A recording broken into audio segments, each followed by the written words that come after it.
వాళ్ళు పండించింది ఎక్కడో అమ్ముకొని అగ్వకు సగ్వకు ఇతర ప్రాంతాలలో పండించిన వ్యవసాయ ఉత్పత్తులను ఈరోజు తినే పరిస్థితి.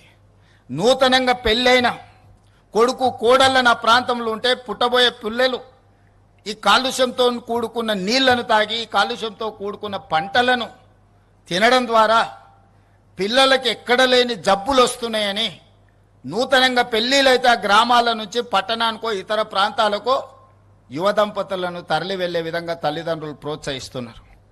పుట్టిన ఊర్లో పెంచి పెద్ద చేసిన తల్లిదండ్రుల చెంతన ఉండలేని పరిస్థితి ఈరోజు నల్గొండ జిల్లాకు వచ్చింది. ప్రకృతి వల్ల వాళ్ళని ఫ్లోరైడ్ వెంటాడుతుంది. పుట్టడంతోనే అంగవైకల్యం, కాలు వంకర, కన్ను వంకర, నడువు వంకర.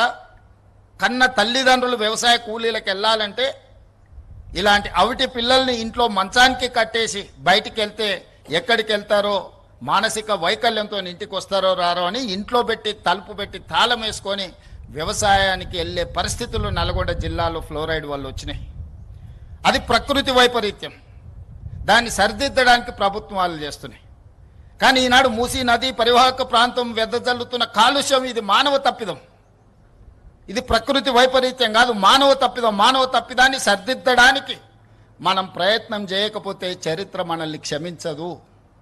అందుకే ఈనాడు శ్రమ అయినా ఖర్చుతో కూడుకున్నదైనా మూసీ నది ప్రక్షాళన చెయ్యవలసిందే అనే కార్యక్రమాన్ని మా మంత్రివర్గ సహచరులందరూ భుజం తట్టి చెప్పడం, ఈ పరివాహక ప్రాంతంలో ఉన్న ప్రతి శాసనసభ్యుడు పార్టీలకు అతీతంగా, ఈనాడు యాదయ్య గారైనా లేకపోతే వికారాబాద్ ప్రసాద్ కుమార్ గారైనా లేకపోతే మా మిత్రులు ప్రకాష్ గౌడ్ గారైనా, కిందికెళ్తే ఎంఐఎం శాసనసభ్యులైనా, ఆ కిందికెళ్తే ఉండే నల్లగొండ వరకు ఉండే వాళ్ళందరూ ఈ పరివాహక ప్రాంతంలో ప్రాతినిధ్యం వహిస్తున్న కౌన్సిలర్లు, కార్పొరేటర్లు, సర్పంచులు, ఎమ్మెల్యేలు, ఎంపీలు అందరూ ఈ నదిని ప్రక్షాళన చేయాల్సిందే, మూసీ నదిని పునరుద్ధరించాల్సిందే. ప్రభుత్వం ఈ కార్యక్రమాన్ని నిరాకటంకంగా కొనసాగించాలని చెప్తున్నారు. కొద్దిమంది స్వార్థ ప్రయోజనం ఉన్నవాళ్ళు రాజకీయ ప్రయోజనాన్ని ఆశించి మేము చెయ్యలేని పని మీరు ఎవ్వరూ చెయ్యొద్దు అని, మీరు చేస్తే మీకు మంచి పేరు వస్తుంది, మేము చేయలేదు కాబట్టి మీరు చేయొద్దని ఒక అక్క ఈ ప్రాంతం నుంచి 45 సంవత్సరాల కుటుంబం 100% రాజకీయ ప్రయోజనం పొందిండ్రు, అన్ని పదవులు అనుభవించారు. ఈ ప్రజలు ఇవ్వందే లేదా అక్కకు. ఇవాళ అక్క కొడుకు నేషనల్ గ్రీన్ ట్రిబ్యునల్లో ఈ పనిని ఆపమని కేసేసిండు. ఆ అక్క మనసు ఎట్లొప్పుకున్నదో వాళ్ళ కొడుకును ఇట్లాంటి తప్పుడు కేసులను నేషనల్ గ్రీన్ ట్రిబ్యునల్లో వేయించడానికని నేను అడుగుతున్నా. ఆ అక్కకి ప్రాంత ప్రజలు ఓట్లు వేయలేదా? వాళ్ళ కుటుంబాన్ని ఆశీర్వదించలేదా? ఈరోజు ఈ రాష్ట్రంలో, ఈ దేశంలో ఆ అక్కకు గుర్తింపు వచ్చింది, ఆ కుటుంబానికి గుర్తింపు వచ్చింది. ఇవాళ ప్రజాప్రతినిధులుగా, మంత్రులుగా పదవులు అనుభవించిండ్రంటే ఈ ప్రాంత ప్రజల ఆశీర్వాదం లేదా? ఈ ప్రాంత ప్రజల ఆకాంక్షలకు వ్యతిరేకంగా, ఈ ప్రాంత అభివృద్ధిని అడ్డుకోవడానికి నీ కన్న కొడుకే ఎన్జిటిలో కేసేస్తుంటే ప్రజాప్రతినిధిగా మీరు కొనసాగడానికి అర్హత ఉందా అని చెప్పి నేను ఆ అక్కని సందర్భంగా అడగదలుచుకున్నా. ఒకప్పుడు నాకు కూడా చాలా దగ్గర, ఆనాడు ఇట్లా లేకుండే. మరి ఈనాడు అట్లా తయారవ్వడానికి కారణం ఏందో నాకైతే తెలియదు. మంచి చెడు రెండు ఉంటాయి. మన సహవాస దోషం వల్ల మంచి వాళ్ళతో ఉంటే మంచిగా ఉంటాం, చెడు స్నేహం చేస్తే చెడిపోతారని పెద్దలు చెప్పారు. మంచి వాళ్ళని 10 రూపాయలు ఇచ్చి దగ్గరికి తెచ్చుకోవాలి, చెడు వాళ్ళు ఉంటే 10 రూపాయలు ఇచ్చి వాళ్ళ స్నేహాన్ని విడిపించుకోవాలని పెద్దలు చెప్పారు. ఈ చిన్న సూత్రం ఆ అక్కకు అర్థం కావడం లేదా అని నేను అడుగుతున్నా. అందుకే ఈ వేదిక మీద నుంచి అక్కగారికి సవినయంగా విజ్ఞప్తి చేస్తున్నా. ఈ ప్రాజెక్టును అడ్డుకోవడానికి నీ పుత్రరత్నం వేసిన ఎన్జిటి కేసును తక్షణమే ఉపసంహరించుకోండి, లేకపోతే ఈ ప్రాంత ప్రజలు మీ కుటుంబాన్ని సామాజిక బహిష్కరణ చేసే పరిస్థితి వస్తుంది, అంత దూరం రానియొద్దు అని చెప్పి నేను వారికి సూచన చేస్తున్నా.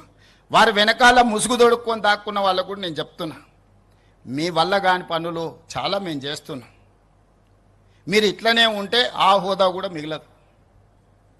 ఇలాంటి చిల్లర మల్లర ప్రయత్నాలని మానేయమని ఆ వెనకాల దాచుకొని ముసుగు దొడుక్కొని మూసి అభివృద్ధి కార్యక్రమాన్ని అడ్డుకుంటున్న వాళ్ళకు కూడా నేను సూచన చేస్తున్నా. ఇది రాజకీయ వేదిక కాదు, కానీ ఈ ప్రాజెక్టుకు సంబంధించిన అంశం కాబట్టి ఈ వేదిక మీద నుంచి నేను ప్రస్తావిస్తున్నా. ఏది ఏమైనా 600 అయినా అక్కడి సూర్యుడు ఇక్కడ మొలిసిన ఈ ప్రాజెక్టు చేసి తీరుతాము. ఇది మా దీక్ష, ఇది మా శివ దీక్ష. రామప్ప మందిరం ఆనాడు పనులు మొదలుపెట్టినప్పుడు అక్కడ దర్శనం చేసుకొని రుద్రదేవుడు నిర్మించిన రామప్ప ఆలయంలో మొక్కుకొని బయలుదేరినాం. ప్రజాపాలన తెస్తాం, ప్రజలకు మేలు చేస్తామని. ఆ రామప్ప ఆలయ నమూనానే ఈరోజు మంచిరేవులలో నిర్మించాలి అని మేము అనుకుంటున్నాం. శిల్పులను కూడా మేము విజ్ఞప్తి చేసినాం. ఆ రామప్ప ఆలయ శివుడి సాక్షిగా ఈ వేదిక మీద నుంచి నేను చెప్పదలుచుకున్నా, ఖచ్చితంగా మూసీ నది ప్రక్షాళనే కాదు, ఇక్కడ ఆలయాన్ని నిర్మించి ఒక గొప్ప పుణ్యక్షేత్రంగా, దక్షిణ కాశీగా, ఈనాడు కాశీ నుంచి గంగా జలాలు తీసుకొచ్చింది యథాలాపంగా కాదు, దక్షిణ కాశీగా రాణించే విధంగా ఈ పుణ్యక్షేత్రాన్ని ముందుకు తీసుకెళ్తాం. మీరందరూ అండగా నిలబడండి, ఆశీర్వదించండి. ఈ అభివృద్ధిని చూసి చూపించి మేము ఓట్లు అడగం. నేను మాట ఇస్తున్నా, ఈ అద్భుతమైన అభివృద్ధి చూస్తే ఈ దేవాలయాన్ని చూసి వాళ్ళకు ఓట్లు వేస్తారేమని, ఓట్ల కోసము నోట్ల కోసం ఈ ప్రయత్నం కాదు. చరిత్రలో దేవుడు మనకు ఒక అవకాశం ఇచ్చిండు, దాన్ని సద్వినియోగం చేసుకోవాలనేదే మా ప్రయత్నం. దయచేసి సహకరించాల్సిందిగా అందరికీ విజ్ఞప్తి చేస్తూ, ఇంత మంచి కార్యక్రమాన్ని వేద పండితుల పర్యవేక్షణలో ఒక అద్భుత కార్యక్రమాన్ని నిర్వహించిన మూసీ రివర్ డెవలప్మెంట్ అధికారులను అందరినీ కూడా మనస్ఫూర్తిగా అభినందిస్తూ, chief secretary, DGP, grey hands, ఇతర ప్రభుత్వ శాఖలను అన్నిటిని కూడా అభినందిస్తూ మీ అందరి దగ్గర సెలవు తీసుకుంటున్న ధన్యవాదాలు మిత్రులారా.